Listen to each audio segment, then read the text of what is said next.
everyone, welcome to the second episode of this three-part series all about Ayurveda. Today we are talking all about gut health. I'm really excited for this one, and I am joined by Dimple, who is the founder of Prana Health Centre here in Mumbai.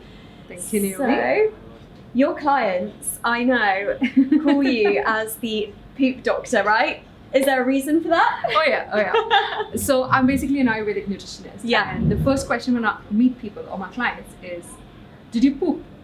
Yeah. And sometimes they get a little embarrassed, especially the British clients. They'll be like, why would you ask me that? Very shy and reserved. We don't want to talk about this. So that's literally the first question I ask, because it's such a critical part of your daily activity that what you eat has to come out.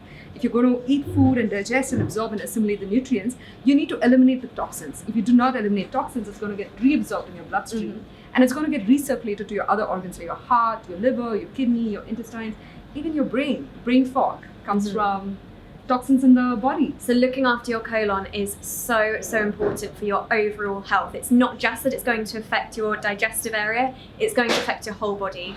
So something that I found absolutely fascinating since meeting you is that 90% of the diseases in your body are caused from an unhealthy gut and colon. Oh yeah. And this is literally my most favorite topic. In fact, the clinic now specializes mainly on gut and colon health, because the more we research, we were surprised that this is not just written in Ayurvedic texts 5,000 years ago. Panchakarma was written 5,000 years ago saying that keeping the gut and colon clean is very critical to mental, emotional and physical health. But even modern scientists from the Western world have now started doing a lot of research proving that the gut is the second brain, because this literally has more neurons than the brain itself. So it's almost like it's a bigger brain than the brain itself. Yes. It's unbelievable. In fact, you can go one step forward and say that this is the biggest brain in the body, because physically it's much bigger in size than the brain, and it actually has more neurons in the brain, so it feels more than the brain does. Yeah, absolutely. And actually, when you think about it, toxins that are released into your bloodstream, that blood is going all the way around your body into every single organ, including your brain. So actually it's carrying all of those toxins from your unhealthy colon here, which causes a lot of psychological issues as well as physical issues. So things like depression and anxiety can actually be caused by an unhealthy gut. Yeah, and in fact, to add to that, not to scare you, lack of coordination, lack of concentration, irritability, mood swings, anxiety, stress, and then of course clinical depression and other issues are triggered from an unhealthy colon. It actually begins from there. You can actually treat all of these disorders by cleansing the colon and evacuating waste and toxins out of the body. Amazing. So that's where it begins. Yeah. And in class we keep talking about the gut-brain connection, the gut-emotion connection, the gut-feeling connection. You remember we speak about how I have a gut feeling? Yeah, and a lot of memories are created in the gut. So you spoke about when you go to a place that you haven't been to for a while, you get that gut feeling, like maybe butterflies or something. That's because it's your gut that is remembering, storing the memories from that place. It's actually very interesting. So when you feel anxious, scared, excited, happy, you feel it in the gut first, and then the message goes to the brain. Yeah. So if you feel restless or nervous, you feel the runs to the bathroom, it comes here first, the feeling. So emotions are actually created in the gut, whether you like it or not. 70% of your serotonin and your dopamine, your happiness emotions, are also created in the gut, not just the brain and the heart. That's why chocolates are the way to woman's heart, because you're actually creating serotonin and dopamine in the gut and winning a heart, right? And the way to a man's stomach, the way to a man's heart is through his stomach. Absolutely. So I would say that for a woman as well, the way to a woman's heart is also through her stomach. 100%. With chocolate, always. With chocolates. So that's your gut feeling connection. And then we also spoke about the gut memory connection, because memories are stored here. So if you go to a place where you had a bad event or a trauma, you have a gut wrenching feeling that something's wrong. I don't feel like going to this place. That's also your gut feeling, which is connected to your memories. Yeah. And your gut is also connected to your central nervous system. Yeah. So, diseases like facial palsy, paralysis, Parkinson, Alzheimer's, bipolar disorder can be triggered if the gut is not healthy. Yeah, and it makes sense why a lot of people that suffer from anxiety and depression have a lot of digestive issues as well. Oh yeah, it begins there. It actually begins with digestion issues. And then the anxiety and depression is actually a symptom of this. Yeah. So the thing is, it starts with simple issues like constipation, diarrhea, irritable bowel syndrome, or not able to evacuate waste, or leaky gut syndrome, which is becoming like a huge issue nowadays. Your gut starts leaking toxins, unhealthy colon or ruptured colon bag. It begins with issues like that. If you do not pay attention, it starts translating into bigger problems. It could become allergies, flu, nasal congestion, asthma, bronchial disorders. It can become food intolerances, food sensitivities, fibromyalgia, frequent headaches and cold, depression, anxiety, ADHD. It can also translate into skin disorders like acne, rosacea, eczema, psoriasis, because the toxins, instead of getting eliminated through the colon, starts settling under the skin with the hope that it can come out through the pores in the form of sweat. But the toxins are too big. So what happens? It starts collecting under the skin, and you start noticing even pigmentation is a result of an unhealthy colon. Yeah. I mean, I wasn't born with good skin, so I'm constantly working on my gut health, hoping that, the skin starts and that's reflecting. why it's so important to actually practice detoxification processes at home, which we're going to be talking about in the next video as well. Because if you think about all those toxins that are all over your body and sat under your skin, there's so much that we can do to help that at home. I wanted to ask you actually about what actually is the gut. Where is it? Because I think there's a massive misconception about what the gut is. I think a lot of people think the gut is the stomach. That's what they said on Plus One. Yeah.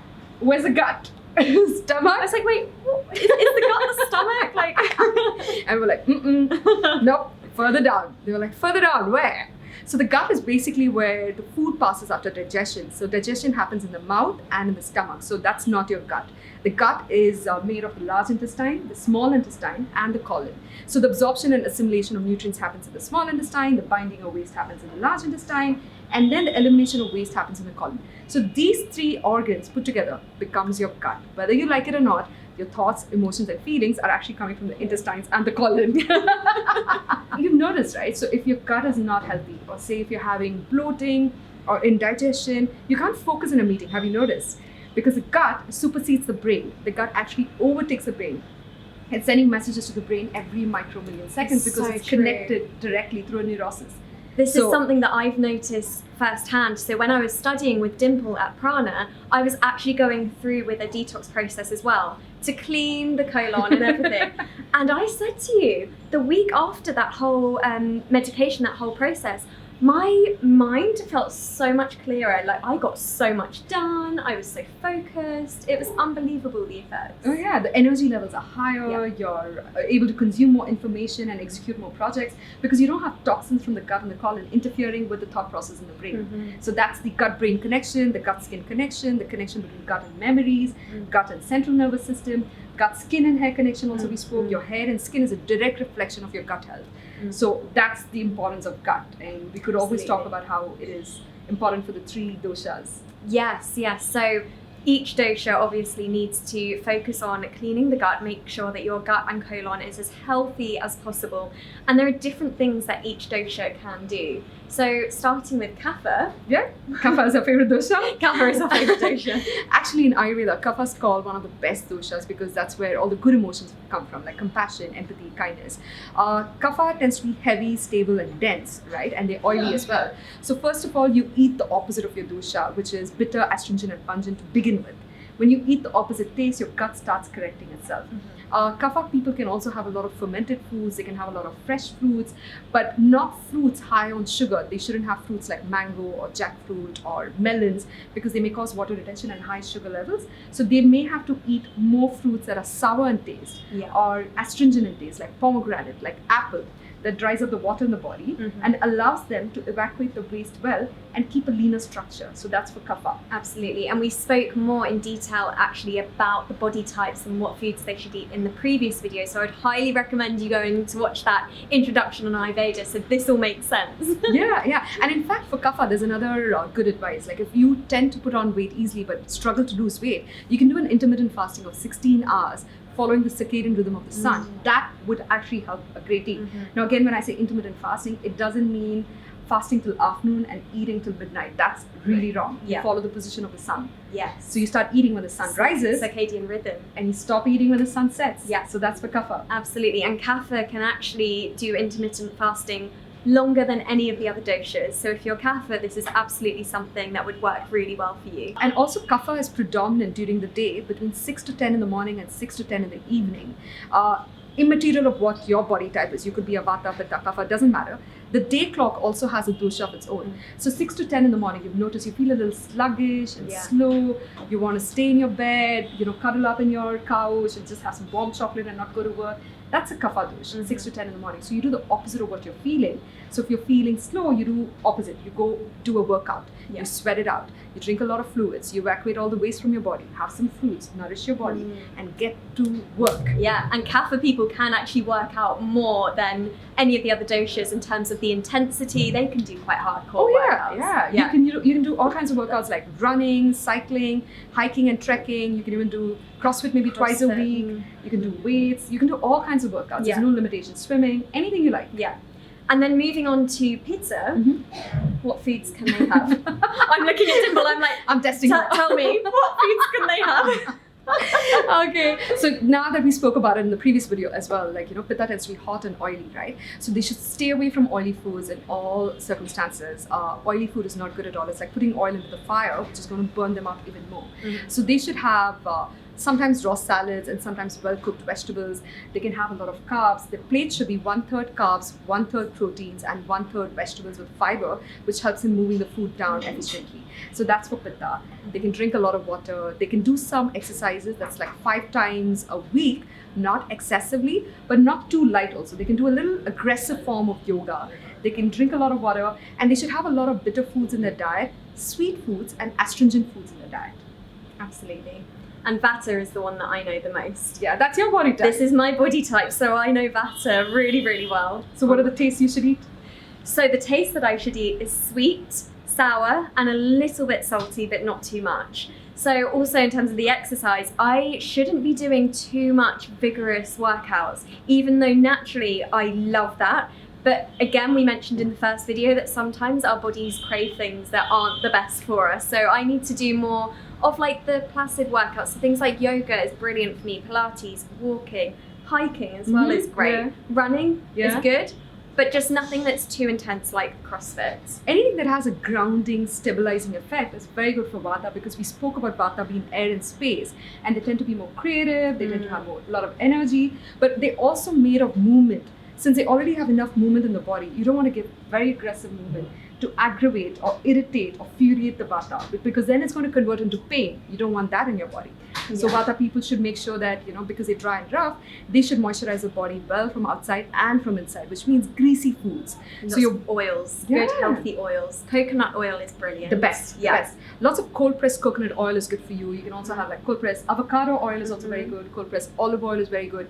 Any oil that has good fat in it is very good for Vata. That's one for the gut, because the gut tends to be dry, rough, and they tend to crack up very easily. They may have digestion issues because of that, and they tend to have abdomen distension. So if your Vata is high, you'll notice a lot of bloating, flatulence, gases, or you might even notice your abdomen becoming disfigured very quickly. That's a Vata predominant dosh. And fermented foods generally are very, very good for the gut, but Vata, you shouldn't have too much of the fermented foods, should you? In fact, even Pitta shouldn't have too much of the fermented foods, because they're already hot, and if they have fermented foods, it starts fermenting even more. So instead of having fermented foods like kombucha, kefir, or yogurt, or dairy products, it's better for them to stay off that and just have raw fruits, because that has enough probiotics in it.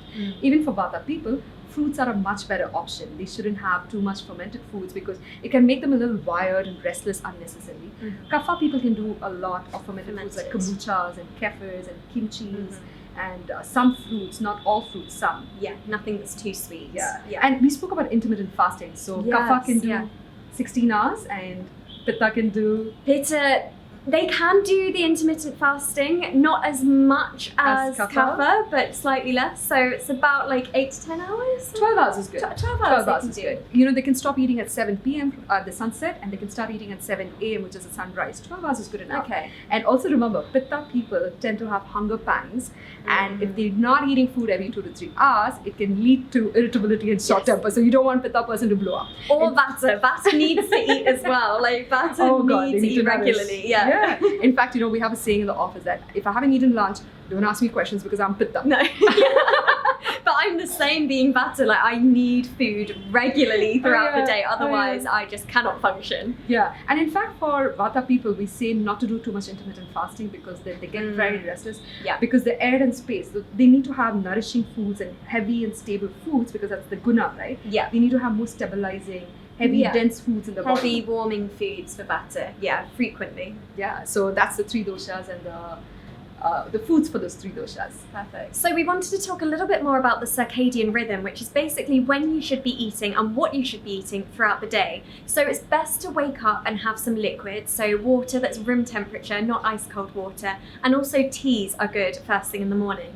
Then you can move on to fruits, maybe some nuts, but you don't want your biggest meal for breakfast. This is a big misconception. Oh, yeah? A lot of people think that you should be having a big breakfast, but if you think about it, your body's just woken up, the digestive system isn't quite fired up, so it doesn't make sense to have such a big meal that's going to take a long time to digest. So kind of your smallest meal for breakfast. Fruits are brilliant because they're full of natural probiotics. Then as the sun rises, between 10 and 2 p.m. is when you can have your biggest meal. So big lunch. That's what we've been talking about a lot. Big lunch. Yeah, big lunch. So you can have all of your heaviest foods at this time because your digestive system is fully awake. It is ready for all of that food. Then as the sun starts slowly going down throughout the afternoon, you can have some more fruits and then a very small meal before bed. The worst thing that you can do is have a really big, heavy meal for dinner. This is really tricky because culturally, I think around the world, we like to have our biggest meal for dinner, right? Yeah. I guess that's also because, we have long work hours and the women like to wait for the husbands to come home or the husbands like to wait for the wife to come home, vice versa. And that's the only meal they share. Yeah. And they like to talk.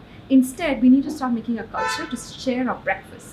Because if you start your day well, you're in a good mood for the rest of the day. Absolutely. Instead of coming home and whining and complaining to your partner, you'd rather start your day on a positive note with someone you love. Exactly. Yeah, and still like a light breakfast, but sharing it with someone that you love, and that's just the perfect start to the day. Yeah. So in a way, just waking up slightly earlier, and we've spoke about this a lot, waking up at around 5 a.m.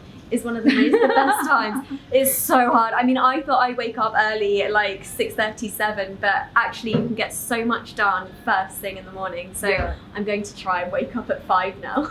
In fact, since we're talking about the gut and the colon health, it'll be very nice for you to know that the colon is actually active between 5 to 7 in the morning during the Vata clock, which allows it to evacuate waste faster because it needs movement, and movement is predominant between 2 to 6 in the morning. Vata is predominant then. So it's good to wake up at 5 a.m., evacuate your bowels, have some good nourishing waters and teas. Cooked water is very good, with some herbs in it, and do some meditation actually. That's a great time to do meditation and some yoga. Time. Yeah, and then you can gradually ease yourself into having some foods like fruits and nuts. So we've got the small meal for breakfast, then we've got a really big nourishing bowl of whatever it is that is great for your dosha for lunch, and then a smaller meal for dinner. And then we're going to talk about the gunas. Yeah, the 20 gunas. The 20 gunas. The trick is to eat opposite of what you're feeling. Yes. So if you're feeling, say, dense and heavy, you eat a light meal like a raw salad. Or say if you're feeling very light and lightheaded or very airy and very restless and energetic, you can have something denser, slightly more greasy food for your diet. It makes sense logically to go for the opposite. And this is what Ayurveda is all about. Yeah. Balance. It's all about balance in every aspect of your life, including the foods. So should we go through the gunas? Yeah, let's do. You might want to say the first word, which is a fun word.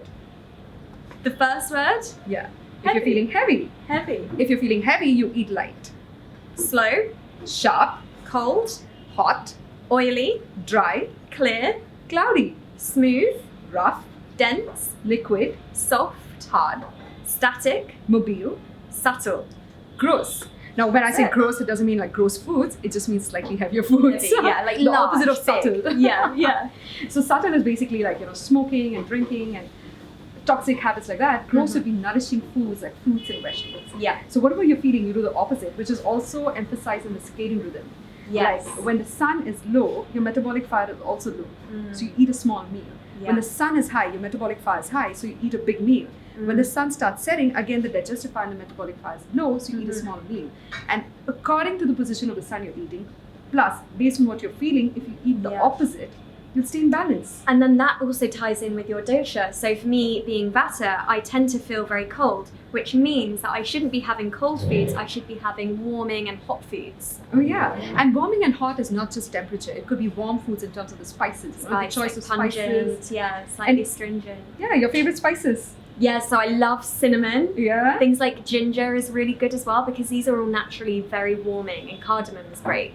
And since she's Vata, she'd go for like cinnamon, cardamom, clove, grated ginger, and pepper. Since I'm Pitta, I'll probably go for something like chia seeds, slightly more cooling foods. And if I have a little kapha, I'll probably go for warm spices again, because kapha and vata are cool in nature. Tend to be cold, yeah.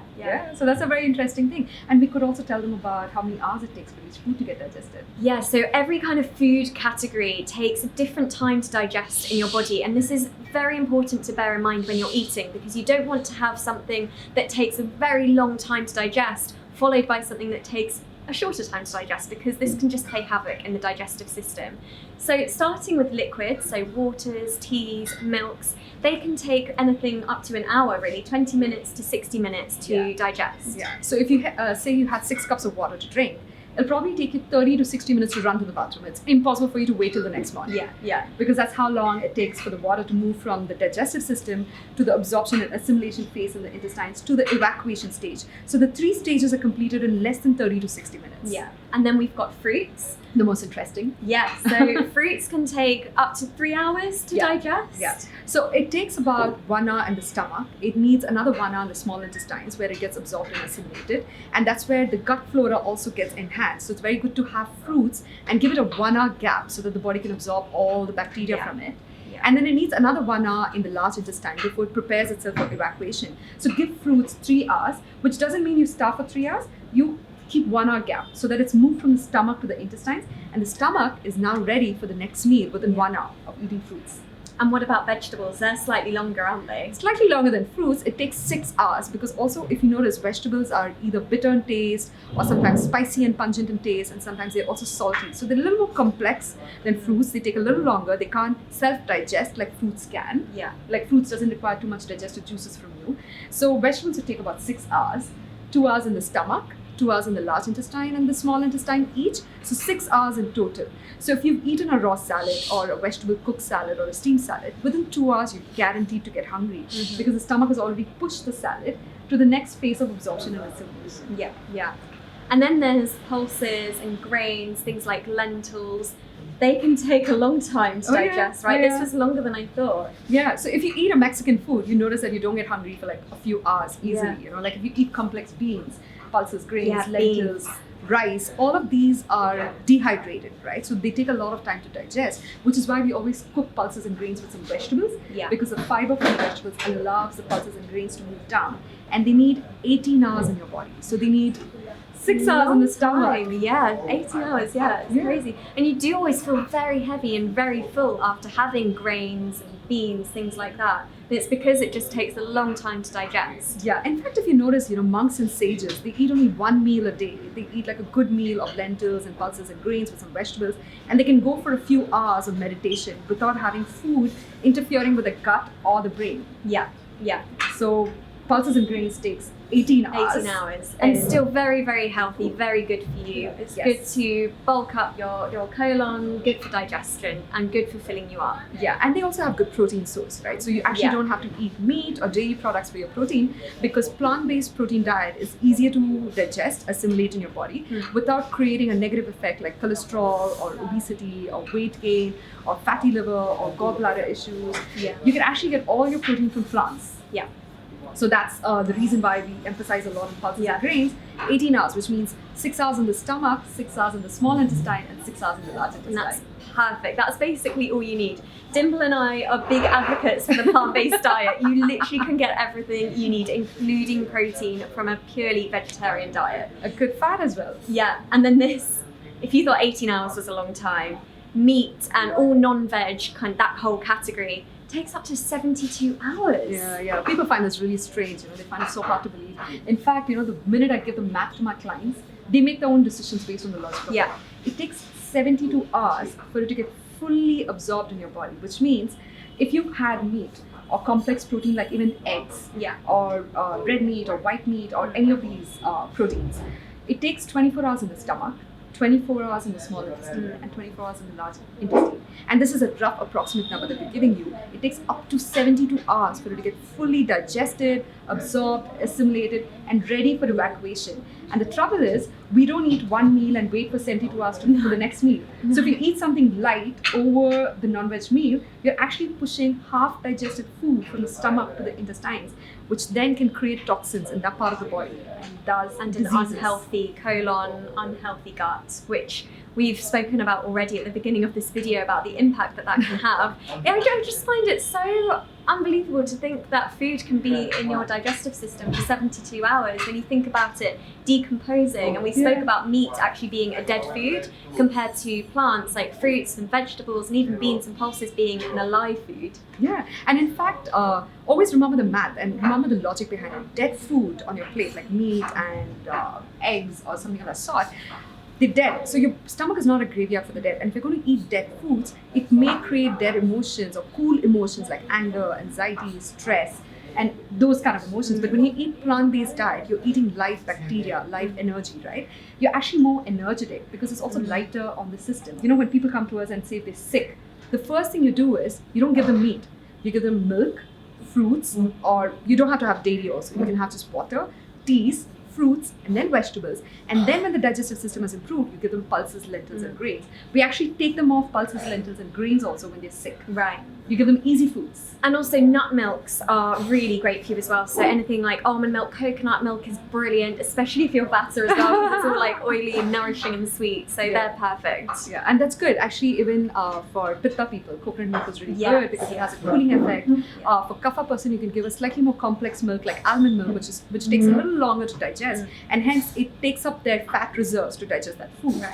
So that's how you can actually keep your gut and your colon healthy. So that is everything that we wanted to talk about today about gut health and Ayurveda. There's obviously so much more information out there, so much information that Dimple has, but this is kind of like the fundamentals of the connection between gut health, brain health, and your overall body and well-being. So I hope you found this interesting. Make sure you do go and watch the introduction to Ayurveda as well.